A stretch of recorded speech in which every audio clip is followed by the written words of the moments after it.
Oftentimes crosshair placement is overlooked by beginner players, but if you know where to place your crosshair, you barely even have to move your mouse, cause your crosshair is already where it needs to be.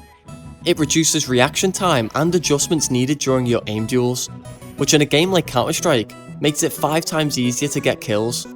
If that sounds like something that you need to work on, then this video is going to take you from the bare basics right up to the advanced techniques and theory behind this crucial skill. I believe crosshair placement to be one of the most important skills behind aiming, which, from an outside perspective, is what CS is all about. Quite simply put, mastering crosshair placement will diminish the need for aiming capabilities, as it's something that you can rely on not just in holding angles, but peeking them too. Starting off with the bare basics of crosshair placement, we need to be aiming at head level. And this sounds simple enough, but believe it or not, for newer players it can feel really weird. It's hard to know where head height is when you don't have a player model standing there for reference. One silver lining is that all Ts and CTs are coincidentally the exact same height, so that's a start. This is something you will learn with experience, but by being aware of it during your games, you'll naturally pick up on it over time. One aspect that is quite interesting is that a player's height depends on how far away they are. Like if you're looking at this angle all the way up mid, the player's head is going to be further down since they're so far away. Comparing this to the closer angle where the enemy is going to appear taller since they're closer. But again, you will pick up on this, even by subconsciously knowing how tall the player model is in comparison to their surroundings. And I've said it before, for newer players this can feel weird, almost as if you're looking at the sky. But think about it, if you've already adjusted the vertical aspect of aiming, you only have to deal with the horizontal, which is already half the work. Also, I think it's noteworthy to mention, this applies to everything but the AWP. It's more beneficial to aim at chest level with an AWP because it's a one-shot kill anywhere but the legs. Why not go for a headshot, you may ask? Well, the chest is simply wider, meaning that it's more to aim at. But back to holding an angle with a rifle. There's an art to finding the perfect distance from the angle to place your crosshair. The ideal situation is where you can just react and not even have to move your mouse at all. This can depend on your reaction time and also how you think the enemy will peek. They might shoulder peek, swing a wide angle, or swing a tight angle, but a good place to start is to disregard these other ways a player can peek and focus on just one, a standard swing. There's a few ways you can find the perfect distance. Firstly, you can just sit and try again until you find something that you're comfortable with. And you can also adjust your crosshair size to kind of give you some guidance. For example, with my crosshair, I typically put it about here, matching the end of the crosshair slightly away from the edge of the angle. Here's a good example. Notice how I get the first kill with ease whilst the enemy are rushing me on A site Anubis. This is because my crosshair placement was perfect. And as a bonus, I heard the enemies running towards me, so I had that as a heads up to speed up my reaction time. Another good tip, which applies to a rifle, not a pistol, is to not instantly commit to a spray, but to tap the first bullet to tag the enemy before spraying.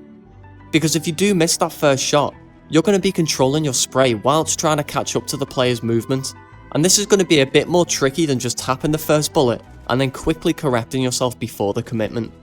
This also helps because, as we mentioned just before, we need to anticipate how the enemy will peek. If we anticipate a wide swing, it's a good idea to hold the angle a bit wider, whereas if we believe someone's going to shoulder peek, we should be holding the very corner of the angle. But crosshair placement doesn't end with just holding an angle. It's also used on the opposing side. Peeking an angle is so much more powerful when you know your crosshair is going to be at least close to the enemy's head. This is commonly known as pre-aiming a position. An easy example to start us off is peeking top banana. We all know that the corner of this wall is a very common position, so if we make sure that we're aiming at head level, line our crosshair up with the corner of this wall, and swing them, we're going to be looking right at them. You can also pre-fire this position, which is the same as a pre-aim, but we're also firing a shot at the player since we highly suspect them to be there. A great way to practice pre-aims and pre-fires is through tools like Refrag, although that is a paid subscription. Some free alternative workshop maps are the ones that you're seeing on the screen now. These are the ones I use at least anyway. These maps take you through common paths that you'll be following in your games and places bots in all of the common positions. This is great for improving, because not only does it work on your aim, pre-aiming and pre-firing abilities, but it also fills you in on little common angles that you might not always check by muscle memory. Now, when you are clearing an angle, Oftentimes with a pre-fire/pre-aim, it'll look like this. You start off looking at the wall and walk sideways for maximum speed and the easiest counter strafe. But depending on the situation, like if you're taking space, you're not just going to be clearing one angle. There's a multitude of ways the opponent can play. For example, they might be holding an off angle, which is where someone purposely places themselves away from the typical position to throw the opponent off guard. In this situation, you might want to clear it in a different kind of way. For example, walking around an angle like this looks smooth, professional, and satisfying, but it's going to be a hard fight since we're just shifting, making us an easy target. Whereas clearing it like this does look a bit more hectic, but it's kind of like we're a UFC fighter bobbing up and down, ready for the next punch or kick to come our way. It's quite hard to explain when it's right and wrong to smoothly clear an angle or jutter step an angle, but here's something to help you understand where my mind is. It's a bit off topic, so just bear with me a second. In CS, if you're really close to an angle and someone is peeking from very far away from the angle, they will see you first, because our body will stick out further than our perspective. So when you look at this example from before, we're so close to the angle compared to the person who we suspect is holding it. So if we simply walk around the angle, we're going to be exposing ourselves for a lot longer than they're going to be exposed, and it will be an easy kill for them. Whereas if we jutter step each part of the wall, we're clearing the angle in segments to make sure that there's not an off angle in play. And for the opponent, it'll look like a shoulder peek, making it a lot harder for them to hit us, and they might also give off a warning shot, giving away their position. I'm not sure if this really makes sense, but it does play a big role in these situations, so I hope it does make sense. But yeah, bit of a tangent there. Back to the more general discussion. There are certain times when the general rules don't apply, like if you're expecting a boost, or if you're holding a smoke. It's more so the idea of pre-aiming at head height, the position that you expect someone to be. And also, I know this is a crosshair placement guide, but designing your crosshair is also really important. Choosing the right crosshair style and size can make a big difference in terms of visibility and focus. The ideal crosshair should be clearly visible against most backgrounds, but not obstruct your view.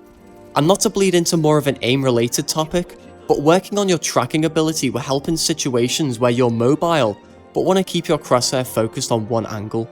Because crosshair placement is something that's fluid, you must be able to transfer from one angle to another whilst maintaining that controlled and predictive placement, regardless on if you're mobile or static. And if your crosshair placement is consistently good, you will improve your time to kill. Your brain has already done most of the work in pre-aiming, and all you need to do is refine your aim that little bit more and make the shot when the enemy appears. But hopefully you've learned at least one thing during this video, and if you already knew everything that I've spoken about, then I hope you at least enjoyed the viewing experience. And as always, I appreciate you all for watching, and if I have missed something, which I probably have, then feel free to add it down in the comment section below. We have a great opportunity here to make Counter-Strike a place of learning and helping each other, rather than mocking people and being toxic towards them if they don't know something. But yeah, that's enough from me really, so I guess I'll catch you in the next video. See ya.